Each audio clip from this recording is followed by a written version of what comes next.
All right. Hello again, class. Happy Saturday, or I guess Sunday if you're watching this.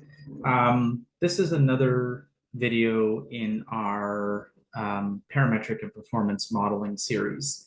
Um, what I wanted to cover in this specific session was to talk a little more conceptually about what are generators and evaluators. So let's just get into this here. A couple of quick framings. Again, generative landscapes is made up of these three different components. We're putting a pause on real-time rendering for now, just to focus more here. And in this series, we're focusing even more just on generators and evaluators from a more conceptual perspective. Maybe this will be handy for you to think of generators and evaluators in the way that I'm going to share things. Again, we're doing this because the way that we're making parametric and performance modeling is we're basing it on Rhino, visual programming or scripting language using Grasshopper, and super shortly, right after this video, I will get into LandKit, which will hopefully start grounding things, no pun intended, for um, your expectations of using these tools for landscape purposes. So let's just cover a little bit of generator and evaluator focus, conceptual background. Evaluators, again, I can sometimes use the term goals for this or objectives. And in order to get to these, you need metrics, ways of quantifying what you want to do. So again, apologies that the language is a little dispersed here. It's just, it's a very, it's a new technology. It's been around for a while, maybe like 8 years, and different people talk about it in different ways. So apologies that I'm kind of code switching a little bit here from a few different personalities and hats that I wear. In Autodesk, we sometimes call these evaluators. Um, Customers and companies like this a little more. When it comes down to the hard technical science, using genetic algorithms, they're called objectives, fitness objectives, more precisely. A genetic algorithm needs to know if an animal, or in this case, a geometry, is meeting a fitness criteria or objective. So sometimes that word comes up. Goals was used in my consulting work with clients that prefer to imagine things as goals that you're trying to strive towards. So again, my apologies. I may switch between these words. They can mean the same thing. So let's appreciate a spectrum of goals. We talked about this a little bit in our tour of the Autodesk office. And generally speaking, it's always a hard challenge to know how is a design good? How is a design better than another one? This is, in the past, super subjective. And unless you get into the um, like nuts and bolts science of something, which maybe is closer to the discipline of engineering, it's really difficult to tell when a design is good or bad or better. And in architecture, we have a series of different categories that are coming up, different systems, different bodies, institutions, almost, if you will, that are helping architects in the architecture discipline to decide if something is doing better or worse. So this is a little bit more architecture focused, but I have a landscape analogy for you. So Building Institute is more human-centric focused. It's about how people feel in a building. And then lead, you are probably a lot more at least conscious of from popular media or things where it's really about the efficiency of a building from a sustainability perspective. And I'm just going to pull up the landscape equivalent here, which is called sites.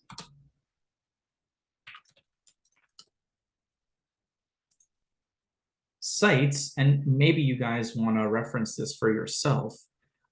It's an initiative in partnership with the Landscape Architecture Foundation that was how to create sustainable and resilient based development using nature-based solutions. And that gives you a way to evaluate a project based on how well it's doing. So like actually getting into some nitty-gritty components here. So they have a series of example files, certified projects that you can explore. There's other partners that help them out. But you may want to consider this for your own projects. How do they rate a system?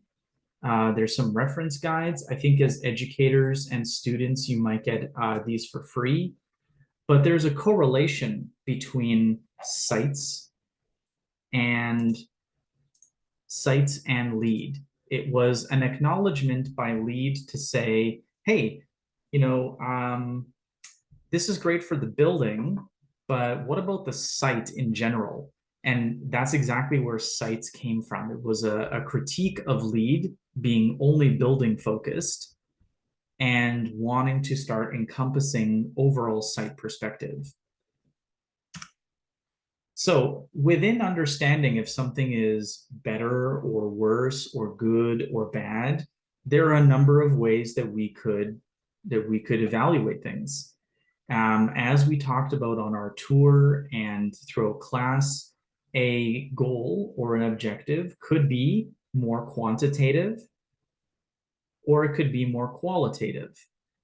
So something that is easily measured, like area for constructability, or linear meters for something like views. Those could be pretty easy. But there's also more qualitative ones. And this is an emerging body of science right now, how to translate qualitative aspirations that are more human or animal even focused or nature focused, and how to turn that into something measurable.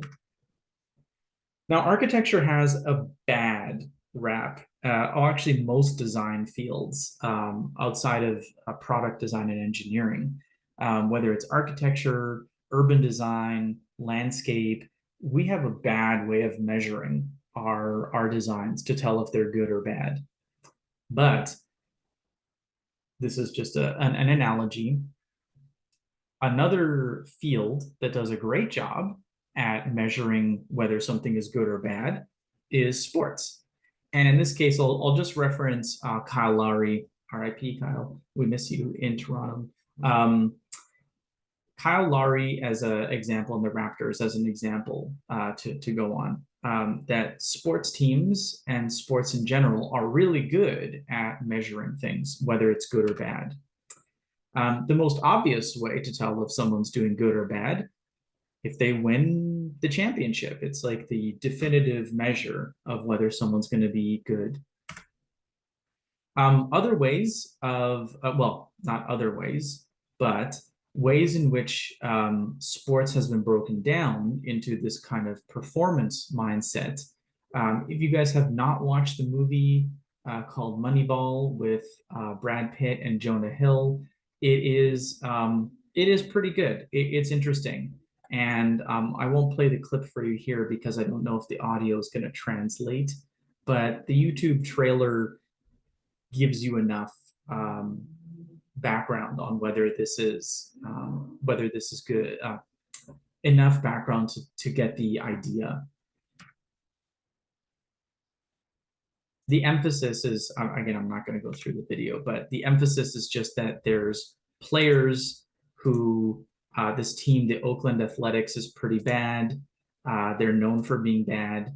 And a team of strategists old school kind of thinking is like, how do we improve ourselves? And Jonah Hill's character is a kind of statistician who understands how he can get wins, and wins coming from a very granular basis of like, you get hits on base. Your hits on base can be created by a composition of certain players. And this becomes the entire premise of the show, where Jonah Hill's character is called upon to challenge all the old thinkers from a metric and science based perspective. And lo and behold, over time, they start to be perform better.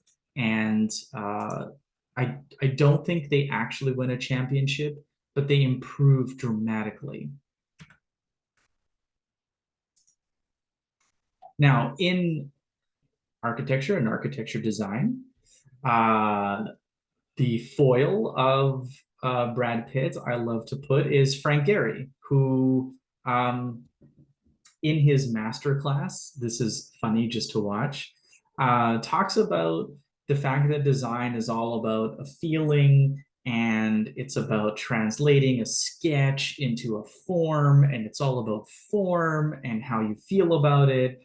And it's just such a strange counterpoint that on one discipline, sports, which arguably has such low stakes, like if a team does good or bad and wins a championship, great. Like, how much does this really impact us as human beings? Probably not a whole lot relative to the built environment. So a building, a landscape, an urban design has much more impact on people's lives than sports.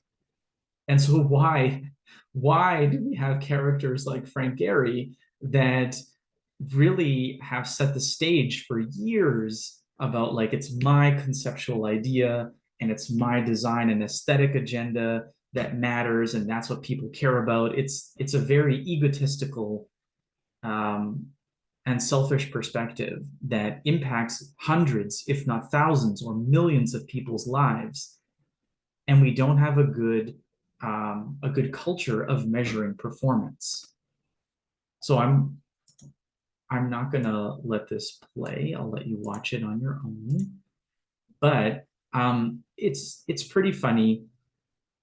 Watch it just to understand, like, wow, this man has won so many accolades and awards and has built so much and is such a renowned architect.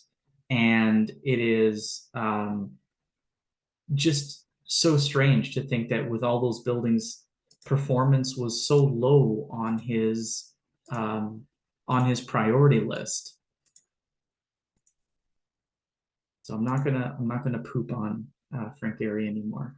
But I will. Let's return to sports as our core analogy of an industry that's doing well.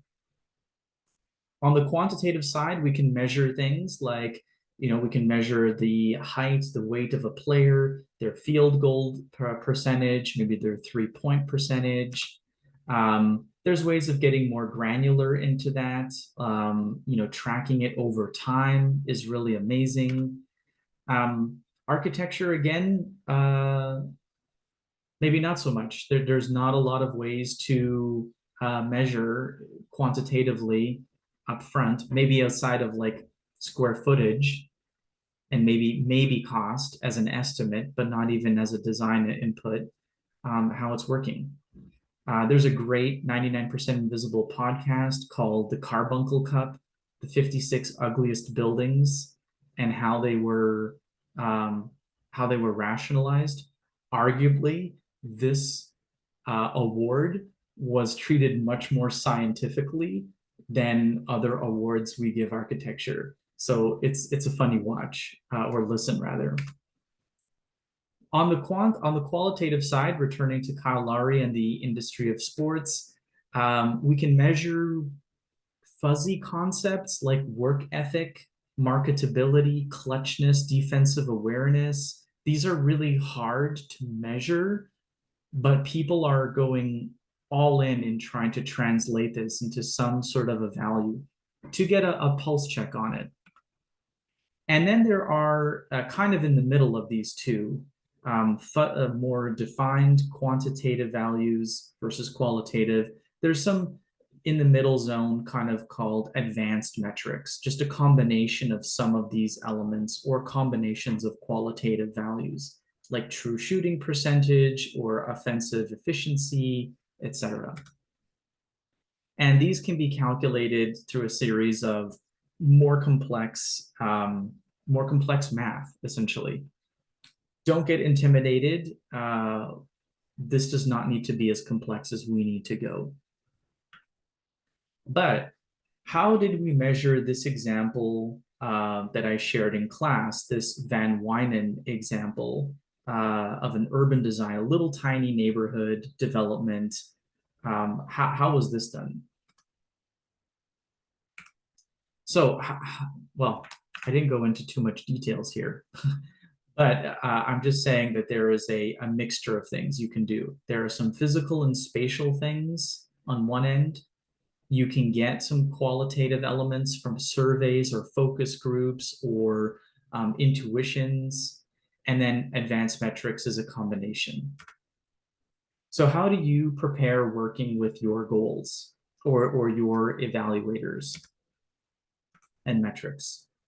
My recommendation is collect some initial data on what you think you want your objective to be.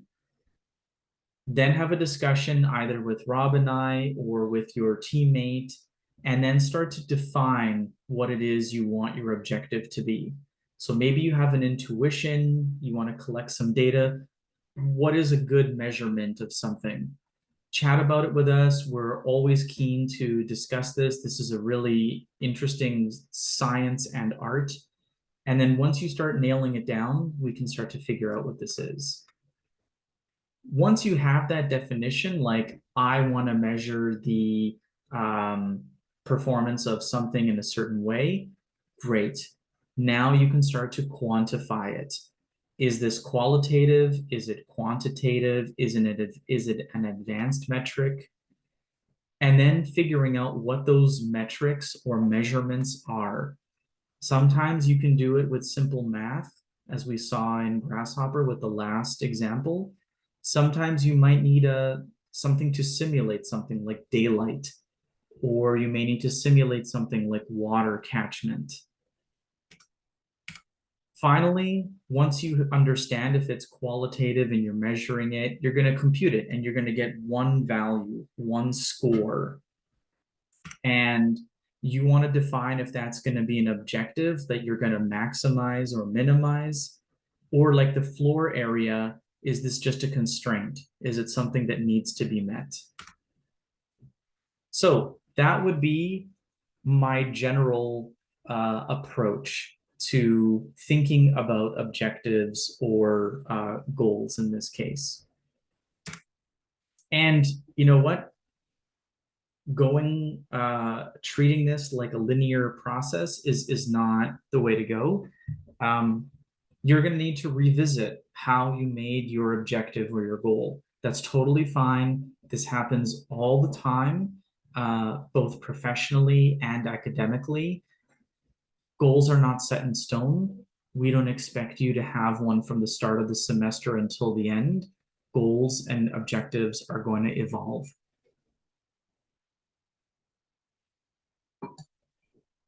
Let's talk a little more about generators. Sometimes I use the term geometry system. This one's a little easier. Generators, I'm going to adhere to this term. It just is easier for everybody to understand. But it's basically ways to build the geometry of your parametric model. Like, how are you making your terrain? Or how are you making your plants? Or how are you making a solar collector or a wind turbine on your site work? It's basically how you're making the model. So zooming out, there are some general building blocks to consider. We talked about goals and outputs. For reference, sometimes I color code things in my Grasshopper files. with these colors just to make it easy for me to remember where certain things are. So inputs like parameters are pink, kind of like the gene pool.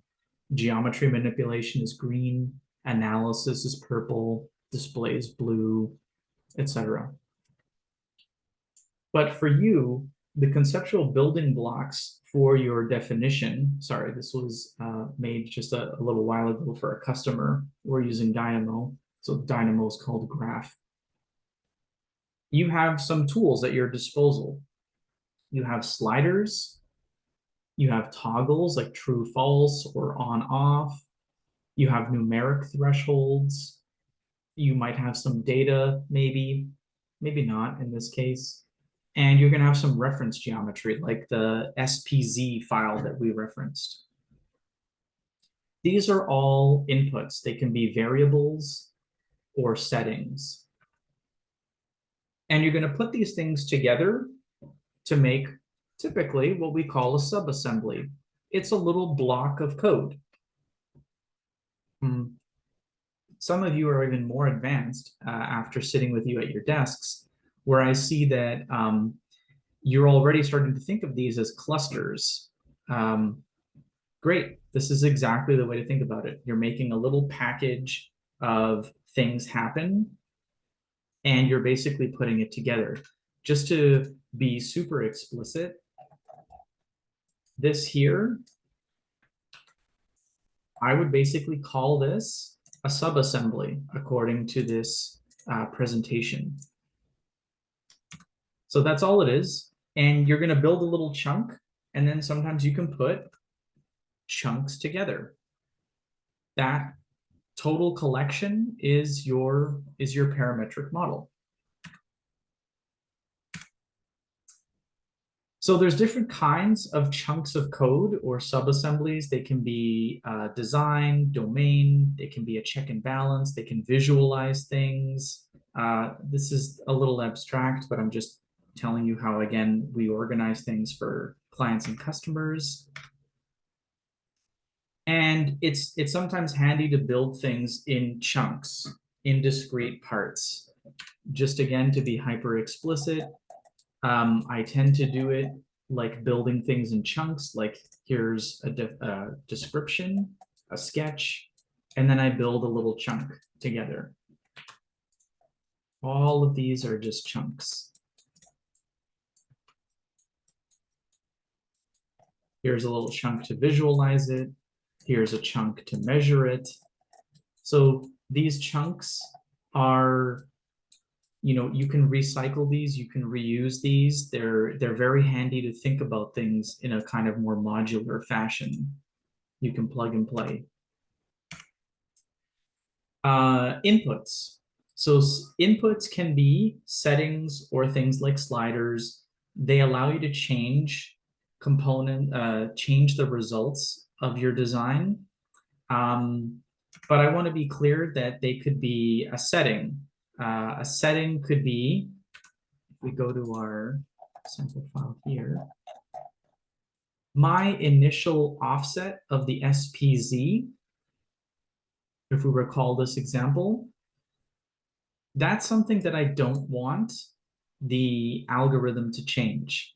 It's a setting that I make as a designer. I choose to change something, and then there are other elements that I want the genetic algorithm to change, like the bubble positions, the bubble sizes, stuff like that.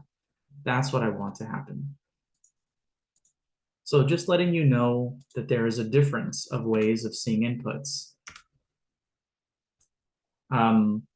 Settings, again, are those initial values. They could be a reference geometry or something. It's something you don't want the genetic algorithm to change. Variables are things that you do want to be manipulated by the genetic algorithm. So we know this a lot, like, yeah, sliders or the gene pool. And then you can do more studies. You can have one study where you set that initial setting at the beginning, like that offset, and then the computer gives you lots of solutions. Or you can say, hey, you know what? I didn't really like that offset. It created some results that were not what I was hoping for. Let me try and change that offset and see what happens. This is the kind of control that you can string together for yourselves. So again, settings are things that are manipulated by the user between studies, and variables are things that are manipulated by the genetic algorithm. So let's take a look at that Van Wijnen example, that little development with one of our customers in the Netherlands. So here, this is an input geometry, the site boundary, the end of it. That was something that, it's a hard constraint. We're not letting the genetic algorithm control that. It's a setting. Another setting here is the number of grid points going north, south, and east, west. We want to define how many points can there be. It's a resolution check. And then the variable here is, hey, computer, now that this has been made, you pick, you have a slider, you have a variable that picks 1, 2, 3, 4. You pick 4 points and you make a road. The roads get made. That is so far the only variable we have seen. Another setting is, what's the allowable area for combining small regions? So you can see here that there's a threshold, a gate that says, if this is smaller than 10 meters or whatever, combine it. If this is smaller than 20 meters or whatever, combine it. That's what's going on here. It's a setting. I don't want the computer to take control of this. I want to decide what is that threshold. Another setting, what's the driveway width? That's a setting. That's something I control. It's a slider, but it's not a slider that Galapagos will take control over. And another setting in this case was, what's the number of brute force attempts to put a building down? So we had a special piece of script that was like, you tell me how many times you can try cramming in a building into here. So I hope that kind of clarifies the difference between settings and variables with a little example file here. Now, what can you use as elements in your generators? You can use so many things. You can use all kinds of pieces of geometry, like points, curves, surfaces, solids, meshes. But a rule of thumb generally is to try to represent your models in the lightest way possible. What do I mean by lightest way? It's basically to try to find the least computationally heavy process to make your geometry. Again, how do we see this? If we go into, let me just make sure that my profiler is on, it's on. All components take mathematically time to compute. For some reason, this is not, oh, here we go. All of them take mathematically time to compute. There is a footprint, energetically, computationally, time-wise, and the bigger these numbers get, the heavier it gets, meaning the more time it takes to calculate. And this will take time. So at the beginning, just think, how can I minimally represent what I want to do? What is the minimal way of representation? I think Rob Wright had an amazing comment during our class on Friday, September 22nd, which was, what is the minimal way to represent something to convey meaning? This is the same underlying philosophy that is behind doing studies in generative design because you want to try to minimize its computational footprint. So at the beginning, you know, think a little more abstractly when you can. What's the minimal representation of something that can work for your design? How can you use points, curves, surfaces, solids, and meshes to represent things like walls, rooms, furniture, parking, trees, landscape, equipment, stations, green areas? How can you use these minimal pieces to represent these? And of course, the coolest part behind making a generator is the relationships. How do I make a point influence something else? How do I make a point attract something or push something or cut something or erase something? There are some really great ways to build things. Don't mind some of the language here of domain constraints and logic. We'll talk about that in more detail. But the secret sauce behind doing things inside of Rhino and Grasshopper is that you can build levels of complexity with a fair amount of ease. Maybe the best examples are the attractor points, which I'll show you some examples with. And of course, there's ways of manipulating geometry. So you can move geometry, you can rotate it, you can scale it, you can split things off and cut it into different values. There's all kinds of things that you can do to manipulate geometry to make it more complex and exciting.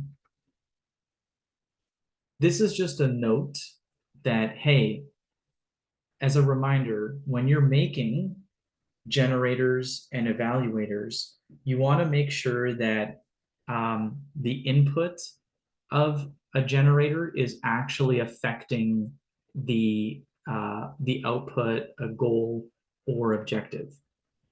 This will come up a couple times. I'm just flashing it here for context. Variables for successful GD, discrete, categorical. I'm gonna skip this for now and just kind of pause here. I'm just gonna go. This was an example we did for Starbucks. But some ways of making geometry generation. There's two general approaches when you have a boundary like a site. So if you guys are working on your 200 by 200 meter swatches or whatever it might be, there's a site limit. And you can approach that by doing, hey, I want to subdivide this or cut this into smaller pieces. So maybe it's generating program like lines or roads or regions, or you can pack things inside of a boundary. Generally speaking, the results after you've subdivided can be heavy because you got to check if things are good or not. Kind of like the example we had here. I had the intention of making these programs, but I didn't want to put a hard, like, here's 200 meters going down. Here's another 200 meters going down. I basically said, make for me a variety of spaces, and then I will do the job afterwards of seeing which program makes the most sense.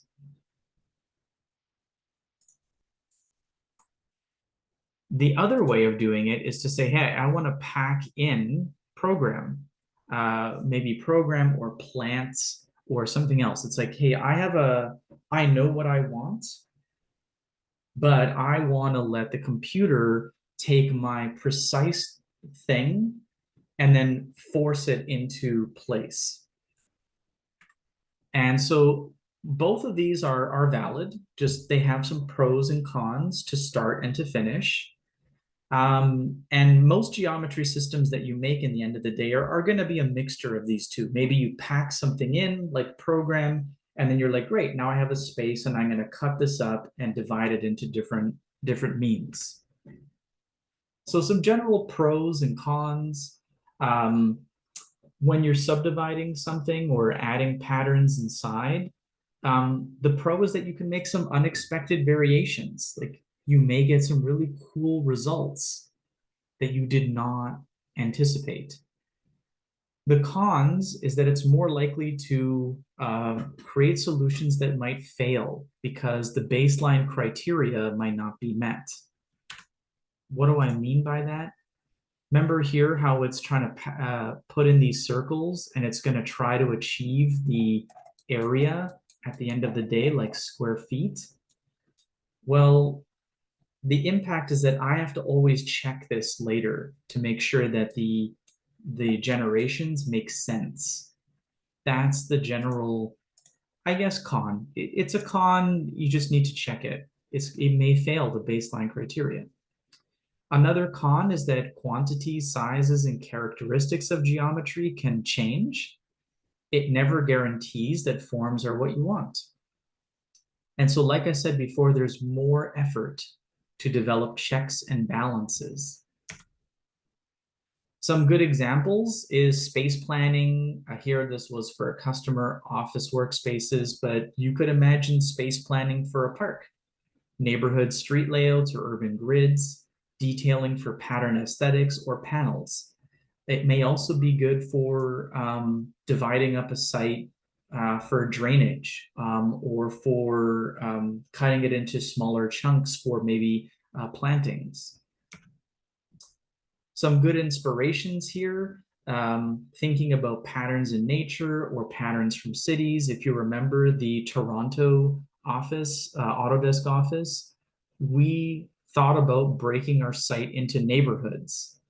And a way that we translated that partie is to start cutting it into separate chunks, neighborhoods by kind of their divisions. But patterns are an amazing source of inspiration. So when you're packing things in, the pros up front is that it's more likely to meet your goals because you're like, here's a thing, put it there. Maybe it can move it around or it can pack it in different ways, but for sure, it's going to be like you want 10 sports fields that are going to work a certain way. Try packing it in. That may actually adhere to what you want at the end of the day. The pro is that it's also more adaptable for swapping things like boundaries.